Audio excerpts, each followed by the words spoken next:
Hello. Yes, hi. Welcome, everybody, to another episode of Next Level Love Stories. hmm Today, we're super excited to bring you Brian and Erica McKay, who are the passionate duo behind Be Connected Relationship Coaching. hmm Brian and Erica specialize in creating deep, meaningful connections between engaged and long-term married couples. They have decades of experience in personal development field, plus a heartfelt mission to foster more love and reduce suffering, such that they've created a unique coaching program to emphasize effective communication, emotional intimacy, and proactive relationship maintenance. It sounds a lot like ours. Yeah, it does. There's a lot of resonance here. Yeah. Absolutely. So we are really excited to hear your story. And I'll say, just in case anybody's interested in the work that Brian and Erica do, they have a signature 12-week program, Connected Marriage, that leverages 2-on-2 sessions, which we love doing. Yeah. Makes such a difference when you get two people with your two people. And this provides their couples with an unbiased male and female perspective, equips them with the tools they need to rekindle the spark in their marriage. And they also have the Connected Engagement 12-week program for engaged couples who want to nip any challenges in the bud before they say I do. Yeah, good move. Yeah. Yes. We had it. Yes. I think as they recognize about themselves, y'all, and I really believe this, what sets Brian and Erica apart is their holistic approach to relationship coaching. They are really genuinely dedicated to guiding couples through the inevitable challenges of love, offering practical strategies and compassionate support every step of the way.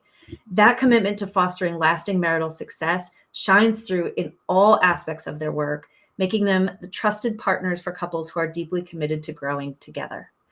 And so today we get to learn more about not their business as much, but them. Who are Brian and Erica? What has their relationship journey been like? And we'll probably touch a little bit on how it brought you into the work that you're doing, Entrepreneurial journey. Yeah. That's a thing.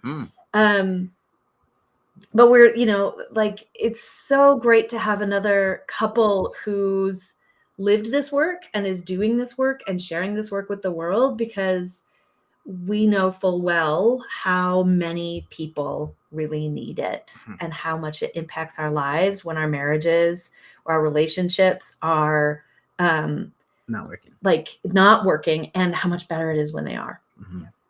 So welcome. Thank you. Tell us about your love story. What makes it a next level love for you two? Where do we start?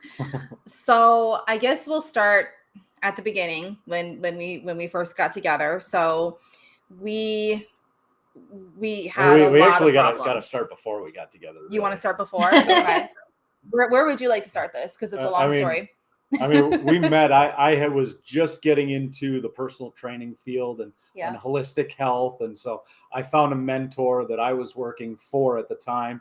And he recommended this particular type of chiropractic called NUCA, which they focus only on C1 and C2 vertebrae, which kind of it has a cascade effect down the chain of the spine.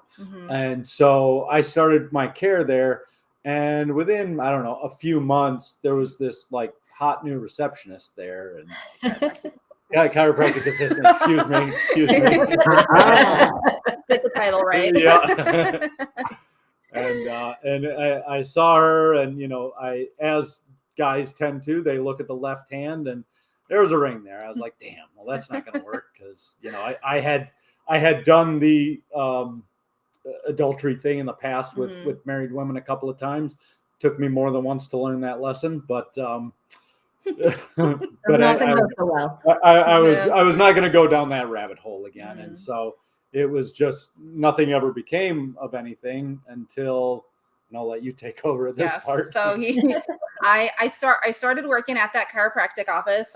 Shout out to Precise Chiropractic in Troy. We live in Florida. Yeah, Troy, Michigan. We live in Florida now, but I worked at that office for about 8, maybe 9 years, and I seen miracles come through the door, and people were healed. So if anybody's having health ailments, NUCA, it's the way to go. Anyways, back to our story. I started working there. I was still married. I actually got married. I met my ex-husband when I was 15. Got married when I was 17. So I was quite young. Didn't really know who I was, didn't know anything about life, but just dove, head first into a marriage. We had a lot of issues, obviously. I was young. I was still trying to find myself. I was under a lot of stress and a lot of pressure in that marriage, and a lot went wrong. There was multiple infidelities on both of our parts. A lot of really toxic, unhealthy behaviors. We actually sought out couples counseling. We went, I think, twice. And this is part of why I decided to be a coach versus a counselor. This is just my personal experience. We went twice. The counselor had said she was spot on, first of all. So she basically said, to my ex-husband, you're treating her as if she's your daughter. You're acting very controlling. You need to stop that behavior. However, because he was 8 years my senior, he had a really, really big complex about my age. So when she said, you are treating her as if she's your daughter, his ego completely blocked it. And he's like, no, we're done. She's crazy. We're never seeing her again. And that was like completely done. And that was like heartbreaking because I knew we needed help.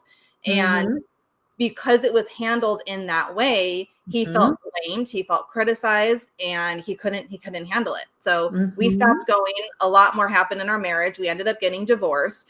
I was actually going through my divorce when I worked at the chiropractic office, ended up meeting him, seen him, and was like, there's something about this guy. I don't know what it is, but like, he's obviously attractive, but there's like something else. Like, I just felt really cold to him for whatever reason. And we would like kind of chat back and forth and like try to be flirty, but like stumble around and just act like really awkward. Trying to still maintain a professionalism in a professional environment. It's clunky to say the least. So kind of waited it out a little bit. And then I ended up getting divorced. I waited about 6 months after my divorce was final. Probably hindsight, should have waited a little longer, but nonetheless, I waited about 6 months. And I was such a chicken shit to talk to him. I had to find him on Facebook. I decided to go that route. So I looked for him on Facebook, couldn't find him. And I'm like, okay, I got to figure this out. So I went into like full blown stalking mode. I was like, I know I can find him. This can't be hard. His mom was a patient at the office. So I found her page, and through her page, I found him. So I sent him a friend request. Why don't you take it over when you got the friend request? Sure, yeah. So I got the friend request, and I remember I was with my mentor at the time, and like I showed him, and like both our jaws just kind of dropped, like what? And I sent her a message, hey, what's going on? And frankly, I don't remember much after that, if I'm being honest. We went on a date. I should probably add, he was in another relationship when we got together. It was off again, on again, trying to make it work, and round peg in a square hole type of thing. Yeah. So we got together. I had not processed my divorce and the loss of my marriage. I hadn't done any work on any of that.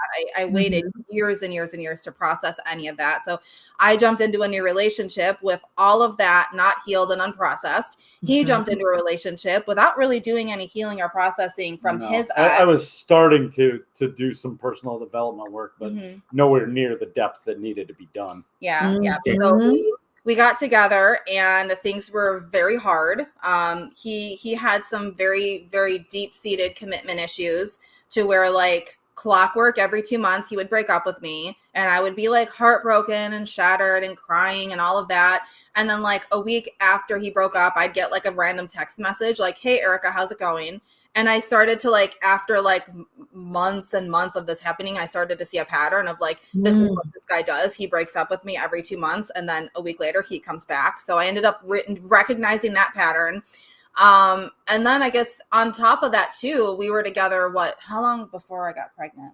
We were about 6 months. Okay. We were together about 6 months dealing with everything we were dealing with the commitment issues and the arguing and just the struggle. And then I found out I was pregnant. So I'm like, okay, like now we're really in for it because our relationship is not on solid ground. And now we're going to bring a baby into this. You know, at that point, like I never even held a baby until I held my own baby. So I had zero experience with babies or children or anything. So I got pregnant, told him about it. I was actually so afraid to tell him about it. I sent him a picture of my pregnancy test, and that was how I told him. So I was a lot different back then. So we decided, it was a lot of back and forth. Like, should we work it out? Should we co-parent? What should we do? We ultimately decided, like, let's give it a go. Let's work at it. You know, had my daughter, moved in together. So we were really struggling on the relationship front, had a newborn baby that we didn't know what the hell we were doing with. And then we moved in together. And at that point, he never lived with a female. So that was very difficult. And it was hard. Female and a new baby. My God. Yes. Yeah. There was a lot going on, a lot of changing. So trial by fire. Yeah. Basically. Yes. And we were really struggling. I mean, there was a point where I was a very reactive, very mean person. If I felt uncomfortable, if I had abandonment issues at that point. So if I felt he was going to run, I would have major freakouts, and that would trigger him. And, you know, I was an anxious attachment. He was avoidant. So we had that dynamic kind of working against us. A lot of fighting, a lot of yelling, a lot of screaming. I was also an alcoholic. So that was also working against us as well. There was a lot. I mean, for a while, things were so unhealthy and so painful.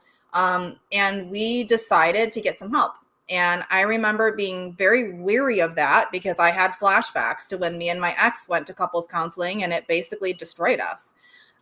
So I remember saying, like, I'm very nervous about doing this because this could either make or break us. I'm really nervous. And he had been in the coaching space for a long time at that point. And he ended up getting a recommendation for a husband and wife coaching team. And we started working with them. We worked with them for, I don't know, 6 months. 6 months. Yeah. About 6 months. And it was very helpful, but there was still a lot that wasn't being addressed. There was still a lot of communication blocks and things that were not getting resolved. We were better, but we were still like not in a great spot. So we stopped working with them. We started, I started working with a coach myself. He started working with a coach on his own, started kind of working on us as an individual rather than the relationship. That definitely helped, but it was still like not moving the needle enough. So mind you, at this point, it had been years of struggling, years of like wondering if this is just not the right fit and we need to throw in the towel. And we decided to kind of just take matters into our own hands. And I started doing, one thing about me, I research everything. I am a researcher. I love it. It is like my favorite pastime is to learn and to research things. Awesome. And that's what we started doing. I found all these different communication things and we started practicing it.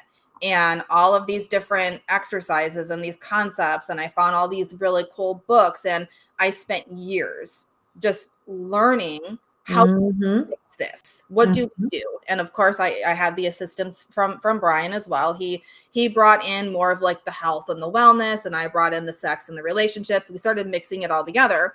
And we kind of realized that our relationship was starting to thrive. And that's a lot of where Be Connected was born. In the fact of like, we hear people so often say, you know, we're seeing a therapist or we're seeing a counselor and it's not helping. I go into a session and we talk and I leave and I feel worse and nothing's resolved. I'm just talking my problems to death. and they're not actually getting the help they need. And that honestly, that a lot of that was our experience too. So that's a lot of the reason why we created and why we do what we do, because it's like we found something very special, and now it's kind of like we found it, and now it's like our responsibility in a sense to just share that with the world. Yeah. Absolutely. I've been just talking and talking. Yeah. It's what you do, dear. It is. Yeah, I don't know. I guess one thing I wanted to kind of double click on from probably 5 minutes ago was the my avoidant behavior and my thing to break up every 2 months. And you know, it took, I mean, looking back, it took like 15 years to figure out that pattern. Wow. Which started back in 8th grade when my first girlfriend at 8th grade cheated on me. You know, her friend came and told me about 58 days after we started dating that she had, you know, went off and kissed another guy. And so I had this inherent subconscious thing where I'm going to leave you before you can cheat on me, leave me, whatever else it might be. And so that carried on for like 15 years before I finally figured that pattern out. So it's just it's something that I feel like somebody might be able to, you know, kind of find parallels in their lives and maybe unpack something. But, it's definitely, it's huge kind of looking at our patterns that, you know, we perceive as negative, that aren't really serving us, and kind of going back to where that started and where we learned that behavior. Because, you know, he had that experience with, you know, the commitment issues and not wanting to stay in relationships. I had an issue with infidelity. I really struggled with remaining faithful to partners. I struggled with my ex-husband.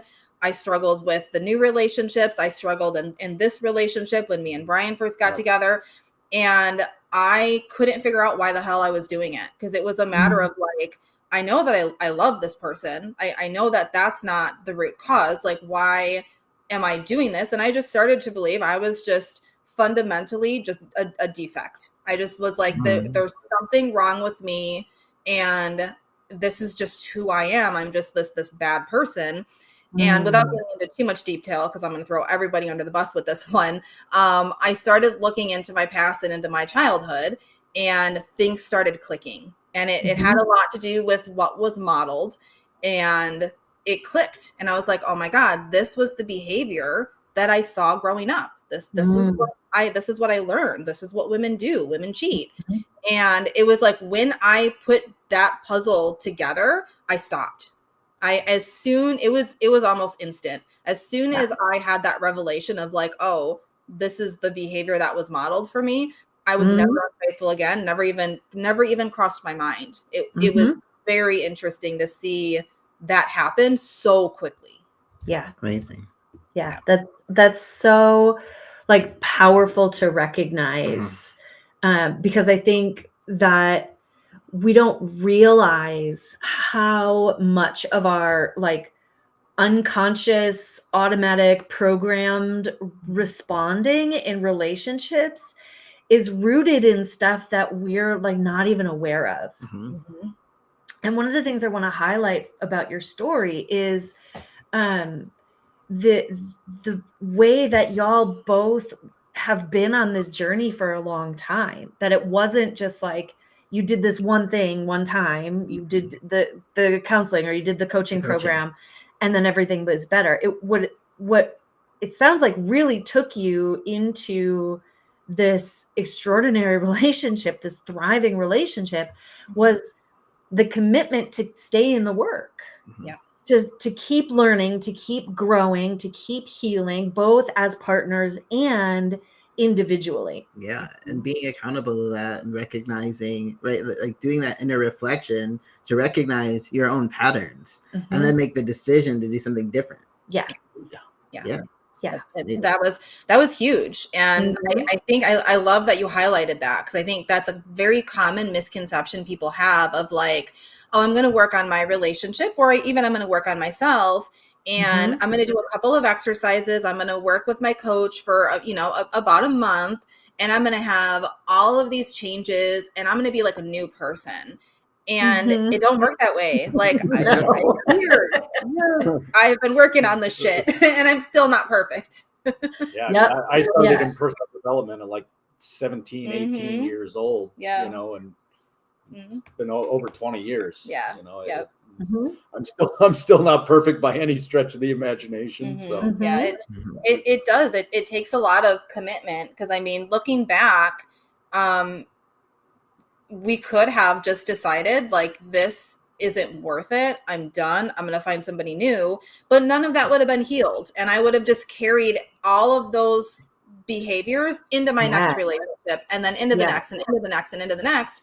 And we wouldn't have what we have now. it's the same person with a new name. Yeah, exactly. Yeah. And that absolutely happens in people's relationships. And there's something that you just said, Erica, that I also want to bring to the forefront, which is like this idea of it being worth it to do the work. Yeah. Because I think that has to be part of the equation. For you have to know why it's worth it. Yeah. Right? You have to decide that it's worth it, that this partner is worth it. Because some relationships, let's be honest, aren't going to feel worth it. Maybe because your partner is like not willing to do any of their work, or there's, you're, despite the work that you're doing, it doesn't feel like there's any return on investment in the partnership. So there's that piece of like, okay, you need to come to the decision within yourself that this is worth it. It's worth it because we have a really good connection. It's worth it because we have a kid together. It's worth it because I want to do this work. It's worth it because it's aligned with who I want to be. And I don't want to just quit and do it again. Like I want to actually do what I can in this relationship. All of that matters. And what we found though is like when couples come to this work and they haven't quite decided that it's worth it, and they're not sure if it's going to be worth it, the resistance to being in the work, especially over an extended period of time, gets in the way. Yeah, 100%.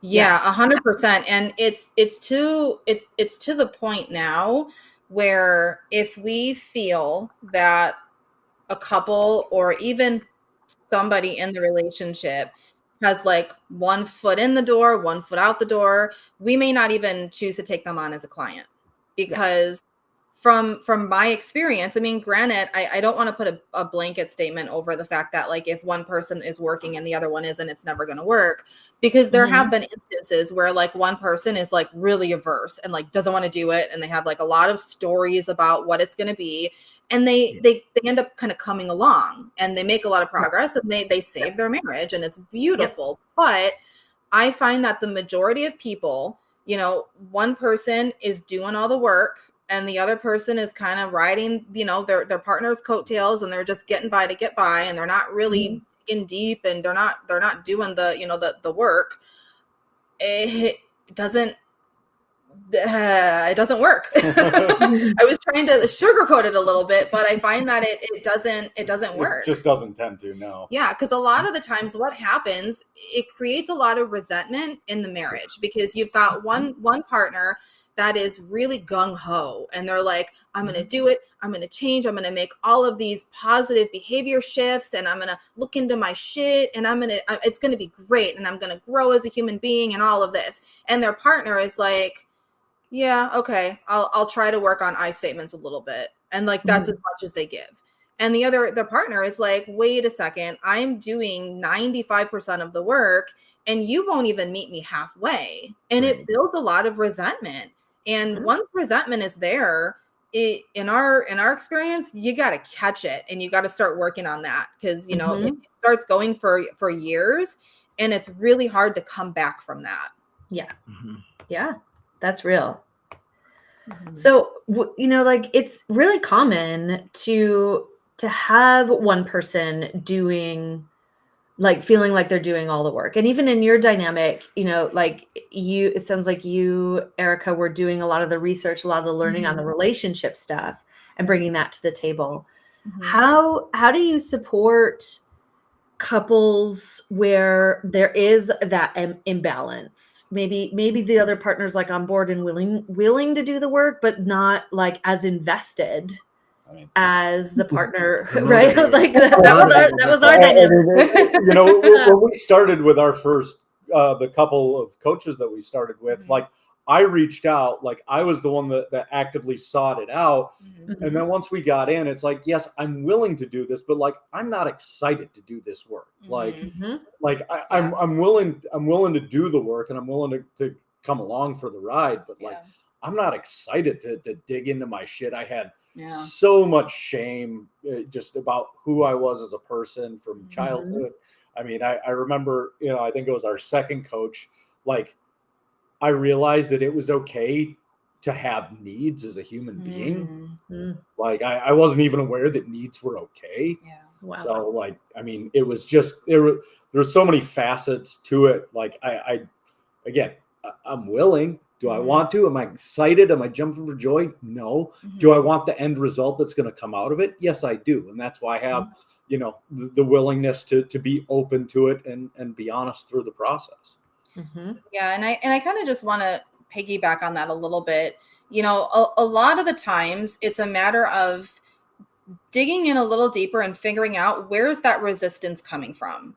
Is that resistance coming from like, you just have up a wall and you don't want to do it just because you don't want to do it? Sometimes that's the case. Sometimes, you know, we hear it a lot. One, you know, the wife has been miserable for years and the husband's like, I don't understand. I feel like we're happy.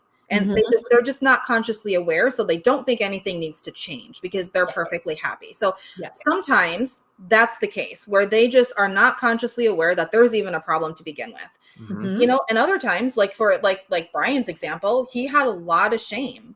You know, sometimes we have a lot of shadows that we are terrified to look at because it's scary. It's uncomfortable. It's not easy work. Like working on yourself, working on your relationship, it's not easy by any stretch of the imagination. So sometimes digging into a little bit of, you know, why is that resistance there? What's going on for you? Like, why are you so averse to this? And, you know, sometimes it's a matter of one person is like, I'm already tapped. I'm literally I'm working 80 hours a week and I'm doing the dishes and the laundry and the childcare and I'm doing too much and I don't have it in me to give any more. I'm willing to do bare minimum, but like my cup is basically empty because you cannot pour from an empty cup. Like you're just going to continue to drain yourself, you know? So sometimes that's a struggle that people have that we have to start unwinding and figuring out, like, what can we do about this? Let's move the needle in the other direction so that we can fill up your cup a little bit. You know, I think that there's a lot of issues. And sometimes even just bringing that to light of like, hey, it seems like you're really resistant. Is, you know, what's going on for you? And then this is where it comes in handy, being able to kind of share our story with clients as we see fit. A matter of like, you know, just to let you know, when we first started working on our stuff, I had to drag him kicking and screaming. He didn't want to do it. And sometimes just them knowing that like they're not a bad person for maybe not wanting to do this work, it changes. It changes a little something in them and they start giving a little bit more. Love that. Yeah. It's so important to make it okay to be where you're at while also highlighting that like this is the path to take to get to the end result that you want, even if there's resistance along the way, and knowing like leaning into that resistance, figuring out that resistance, like tuning into what's coming up for you is part of the process. Yeah. So I'm doing a lot of. Do you want to jump in with a question? It's the Erica and Jenny show. Well, I feel like you talked quite a bit about, you know, all that it took for you all to get to where you are. But, you know, what advice or wisdom do you have to share about, I don't know, getting to this place, you know, getting through the painful stuff to realize a relationship that feels as good as yours does? create that next level love. Yeah. I know for me, like we have a piece of homework that we give all our clients, and it's called the Dream Workbook. And it's really a map out of what you want your life to look like. And once I sat down and really figured out what I wanted my life to look like, just that one piece in and of itself took away, I'm going to say like 80% of the fights between us, because it got down to, okay, what's going to move us in the direction that we want to move? And I'm fighting to move towards that thing, rather than, you didn't take the trash out, you didn't cook dinner, whatever it might be. It's what's going to move us as a unit toward our goal, and so the way we do it is we start, individually, what's your dream, and both parties, fill it out without taking into account. Like, we literally tell people, I want you to be as selfish as you possibly can. Do not take your partner into account filling this out at all. Once you're done, now you're going to come together and share those answers with each other and see how aligned you are. And the majority of people are 90% aligned. And so there's just a little bit of kind of, dialing in, but just getting aligned on what you want your lives to look like was a huge piece for me. Certainly you got to learn all the communication stuff and all that, and then, eventually get into working through the childhood wounds and all that, because that's the deep stuff that needs to get addressed. But to really get people, out of the pain and into a happy marriage, you can really you can start with a lot of the surfacey stuff that's, really fairly easy in the big scheme of things, and can be fairly pleasurable too. I love that too, because I think a lot of people who are struggling in their relationships are often coming to the table about how different they are and how those differences are creating so much pain or disconnect or conflict or whatever. And so it's really cool that you're able to highlight the Venn diagram and like see such significant overlap. Like, you actually aren't so different. So now let's like fine tune the parts that like feel rough. That's really cool. Yeah. Especially when what you're highlighting their similarities or their connection on is like that end result, right? The dream, the big stuff, the vision, right? Because it's that vision, it's that why that motivates us to keep going, to lean into what feels hard or takes extra energy or is uncomfortable. And like setting out on a hike. And I love that you like bring that question into the room, because like for us that too is one, probably one of the most important tools that we give to our clients, is the simple question, like, what response is more likely to take us to where we want to actually go, what we actually want to achieve. But you can't answer that until you have that vision. And knowing we're both working toward that, like, is it going to help me to complain about the dishes not being done? Like, how can I actually respond in this situation that is more likely to get what we want in the long run? It's so empowering and clarifying around like what really matters here and who we each need to be as partners to get those results. Yeah. It puts everything in perspective, because it's like, okay, we both want ultimately the same thing. Like, 20 years from now, we want to, have our beautiful home. Maybe we want to live on a farm. Maybe we want to live in a big city, whatever it may be. We want the same thing in 20 years.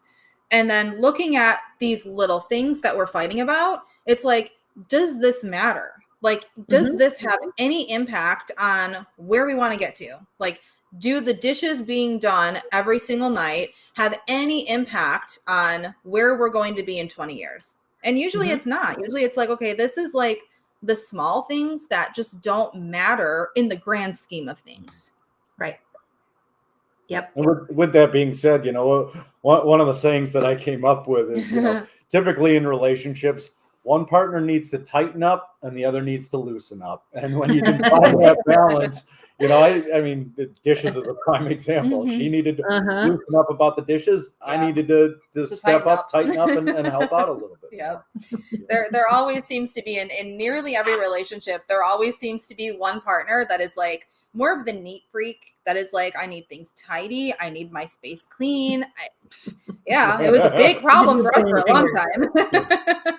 And there's always one partner that's like, they love their organized chaos. I know for Brian, and this was something that we used to argue about like relentlessly, is like, I like everything put away. Everything has to have a home in my home. Everything is very organized and very detailed and everything. He likes all of his shit just out. He needs to be able to see it everywhere. And I'm like, to me, that's like chaotic. And I'm like, I can't work like this. Like, I can't deal with it. And I would literally like clean up behind him. Like, he would like put stuff out and I would like pick it up and put it away. And like 5 minutes later, he'd come back and he'd be like, what happened to my cup?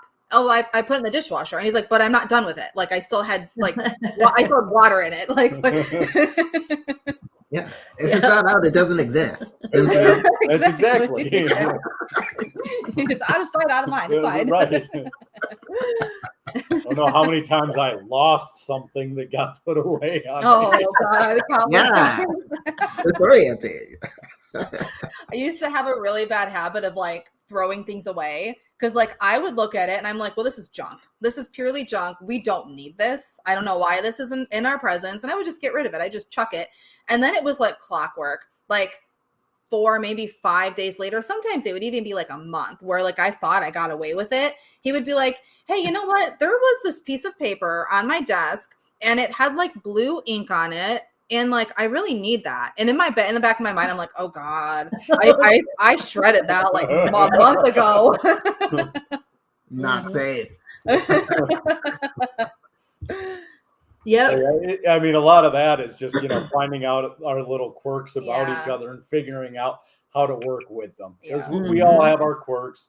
We all have our things. And, we can either choose to allow that to, drive a wedge between us, right, or we can learn to give a little, take a little, and move forward. Yeah. How to work with it. Yeah. Mm-hmm. Yeah. I think that's so important because we do all have little quirks. Mm-hmm. And a lot of the time we find that partners tend to want their significant other to not have those quirks, to like learn to be more like me. Like learn to be more organized, learn to put everything in its home, right? Or like learn to loosen up and chill out and be okay with the piles. Learn to let it not stress you out so much. And when you can shift perspective into how do we understand and make space for those differences? How do we work with it? How do we give a little, right? And take a little? That like changes the dynamic and creates so much more ease. Because there's space for everybody to be who they are, and then it's okay and not a problem. Yeah, and you really need both sides of whatever it is to create the holism. Like I'll use the example of money. Typically in relationships, there's one spender and there's one saver. And so if you were to get two savers together, they're going to tighten up. They're not going to spend anything, and they're just going to sit around and not live life because they're always saving. Whereas on the other side, if you got two spenders, you're going to go broke really quick. Yeah. And so, when you can use, the saver to the advantage, and hey, we've got this money put away. All right, well, now the spender gets to help the saver to live a little, and we're going to go and spend this. We're going to come up with a way to utilize this that's connecting and uplifting for both of us, whatever it might be. You can use the opposites to create that holism within the marriage. And it's about finding those opposites and making it work for you, because I know for us, and this has been really helpful in business with us, I am very organized and I'm very analytical, and that's just part of my personality. I'm almost like anal about these kind of things, whereas like he's just like free flowing and like whatever happens, everything is fine. And I remember when it used to drive me nuts, and we need both of those aspects in our business, because we need my tight end organized, like, you know, we have to know how much money we're bringing in. We have to know how many clients we have. We have to like have the client notes updated, the homework, all of that has to be very, very, very meticulous. And he comes into, what's the word I'm looking for? He comes in handy, I guess, you know, particularly with my social media.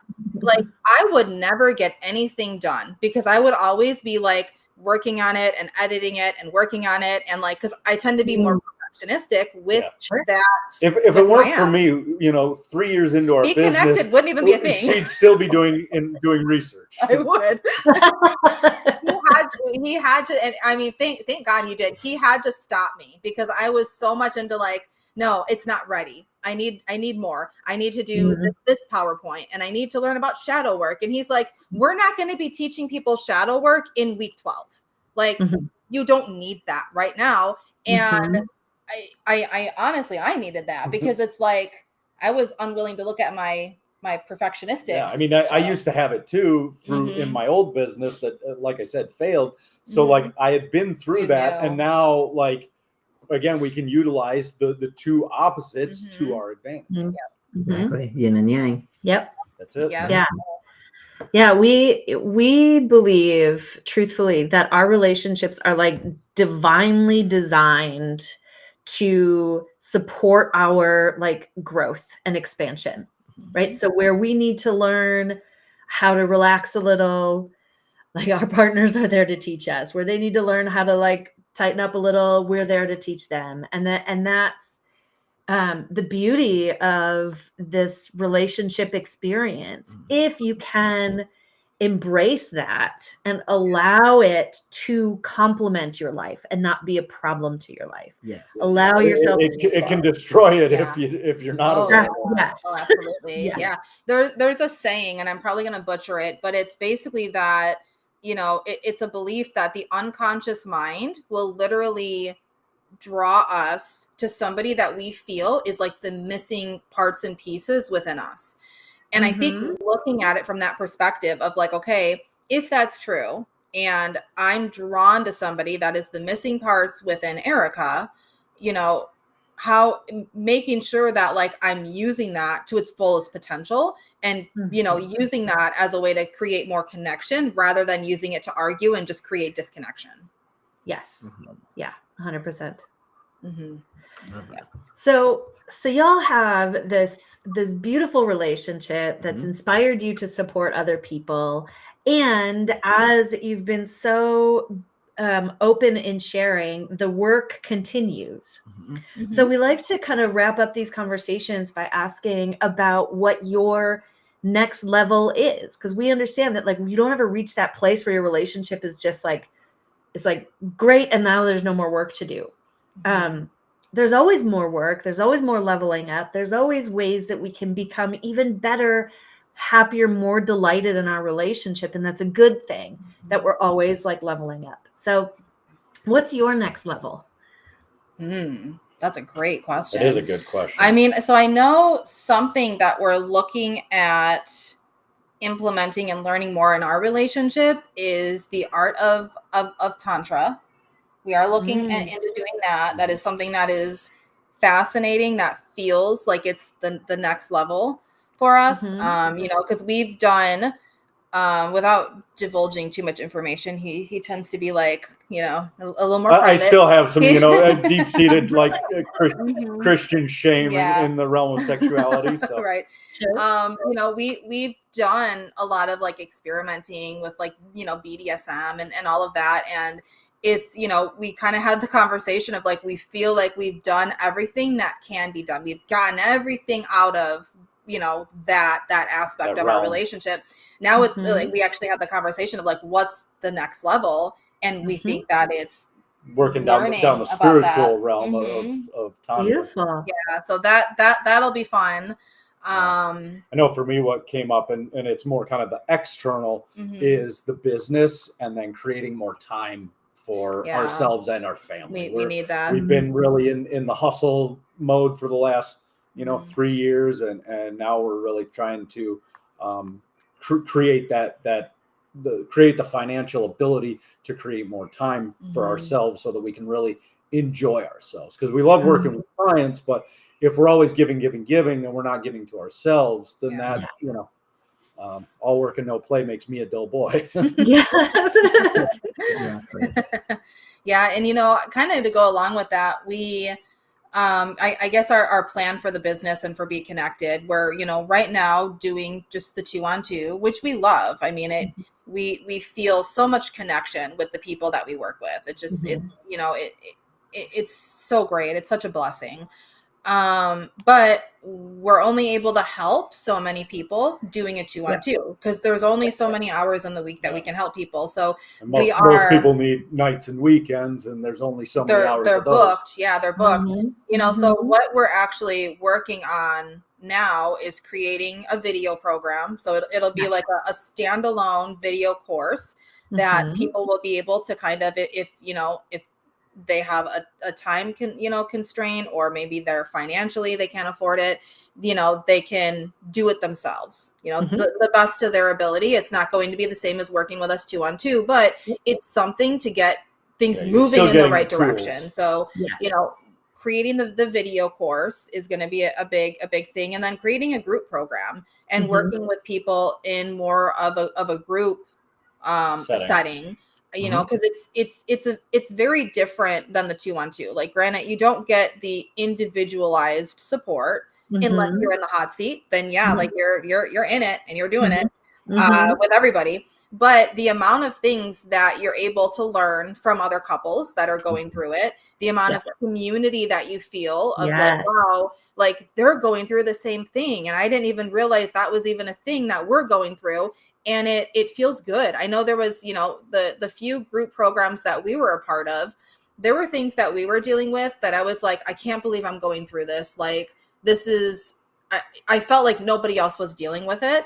And then you log in and there's another couple that's dealing with the exact same thing. And it's like, oh, I feel like I'm not alone.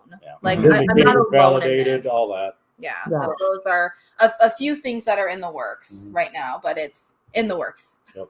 Love it. Awesome. Yeah. And then more on the internal side of things, just continuing our own shadow work, you know, like definitely the external stuff that needs to be worked on, because that's the external, but it's also, you know, the thoughts, emotions, and the internal world, and healing all that stuff that, you know, it's my present understanding that never ends. So why fight it? Let's play with it. You know, I think the other thing that we forgot to kind of mention that we've been working on is polarity work. We've been working kind of hard with masculine and feminine energies. In particular, me moving more into my feminine, because I have been in the masculine for so long. And it has been very hard for me to get out of the masculine and, you know, get into the feminine, allow him to lead, allow him to provide. And it's been fascinating to see the difference as I start moving and feeling safe enough to be more in my feminine. And he has started leading and providing. Even that little aspect and those little tweaks have had a really, really big impact on our relationship. That's awesome. Yeah. It hasn't been easy, but no, it's just fun things as we work through them. Oh, that brings me to another thought is, you know, so many people attach to just like one idea, one philosophy, like polarity is the thing. Attachment theory is the thing. There's no one thing. Like there's so many pieces to get an individual, let alone a relationship with two individuals. That you have to address all of these things, and certainly you can start on a surface level and eventually you got to go deeper. But to think that it's just any one thing, I really kind of feel like is kind of asinine. But. Absolutely. And that's a lot of what we do with couples, you know, because we've done so much research. We found the things that work, and we kind of, you know, got rid of the things that don't work.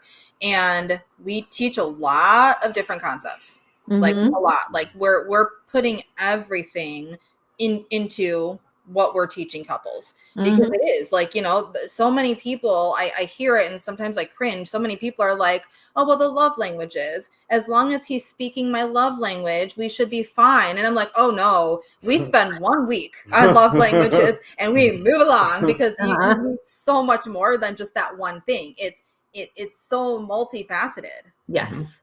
Yes. Yeah, it's like data, information, tools that are all helpful, but it's not the only, right? You need like an arsenal of things. Oh yeah. Yeah. Yep. You need a lot in that toolbox. Yeah. Yep. Love it. Mm-hmm. Well, so clearly you all know what you're doing and are helping people. How, if anybody watching is like clicking and resonating with the two of you and wanting to know more about your work, how can they learn more about you? What's on the table? How can they work with you? Let us know. Yeah. So we're, you know, across all socials. So Facebook, Be Connected Relationship Coaching, Instagram, TikTok. It's at Be Connected Relationships. So definitely check out our socials. People are more than welcome to DM either one of us, Erica McKay, Brian McKay, doesn't matter who, you know, whatever questions you have, I am happy to chat with whoever in the DMs. I love it. I love talking to people. So yeah, definitely reach out on socials. Right now, the only thing we have is the 2-on-2. That will eventually be expanding. It's just a matter of when we can get all the pieces in place with that. Sure. Yep. I was also going to say, we also have our Facebook group, The Connected Marriage. It's the Connected Marriage, Fighting Fair and Communication Secrets. And actually, we just uploaded yesterday a free new program. It's got pieces of what we teach our 2-on-2 couples. So if anybody is interested in a free course, come and check it out. We'd love to have you in there. Yeah, the part of that that little little course that we uploaded to the group is actually the Dream Workbook that we talked about. It's, you know, we used to have like a mini version that we would give to people as like kind of like a freebie. We are giving people the full-fledged version that people that are high paying clients actually normally get access to. Excellent. So if anybody even wanted that workbook to where they're like, okay, we just want to make sure that we're aligned, that we want the same things. It is very in-depth and very detailed. It's going to take you some time to fill it out, but it's one of those things that like you will get your answer of to like, are we aligned? How much do we have in common? Do we want the same things? And what do we do if we don't have the same things, you know, and kind of going from there too. So that's beautiful. You know, a piece that people can get in the group as well. Yeah. And can you say the name of the group again? Sure. It's called the Connected Marriage, Fighting Fair and Communication Secrets. Okay. Cool. Awesome. Love it. Well, thank you so much. Yeah, thank you. Thank you. Thank you guys. Talking for a really long time. There are many more directions I wanted to go, but I think this has been so enlightening, so inspiring, because you really are such a beautiful example of what's possible and how far we can come in our relationships, what we can create in our relationships when we do the work on ourselves, when we commit ourselves to learning about relationships. That's it. Because that's a really big piece too. And getting better. Yeah. You know, like relationships are something that we can master. And it's not just mastering one part of relationships, as you were just saying, Brian. It's like there's so many pieces of it, so many tools, so many skills, so many parts of ourselves. Self-mastery. Right. That need to be attended to, that it, you know, it is this journey. Yeah. But and even though the journey doesn't end, like I want to really highlight this because you illustrate it so well. The journey can accelerate and become like a lot easier and more fun. Where now, like you did the hard work for a while, but got to this place where your relationship was thriving. And now, even though you're still doing the work, now it's like the exciting work. Now it's like, how can we make our sex life even better? How can we make our business even better? How can we enjoy our time together even more? How can we like up level who we be and what our energy is and how we balance each other and lead one another. And that's fun stuff. That's like I mean, if you're into personal growth like we are, like that's the juicy stuff we all really want to get. It's one thing to move from, you know, bad to good, but it's another thing to move from good to great. Yes. That's the next part of our journey. Yep. Yes. And that and so I just want like everybody who's listening to hear that it's like when we talk about this journey being a thing that we keep doing, it's not like it's hard work forever. There's parts of it that maybe feel harder sometimes, but like it gets so much easier once you've mastered some of these initial shifts and lessons and tools and healing work. Then now you get into the sweet spot, which major upsides, which is so beautiful and fun. Yeah, absolutely. So thank you for being here. Yeah, and sharing. Thank you guys. And for the work you're doing in the world. Yeah. Oh, well, thank you guys. You guys are doing a beautiful work as well. I mean, I'm excited to interview you guys and flip this around. Flip the script. Right. That'd be awesome. Looking forward to it. Yeah, no kidding. All right, well, let's stay in touch. And y'all, anybody listening, please get connected to be connected. Get connected to Brian and Erica. They are clearly a source of love and light in this world.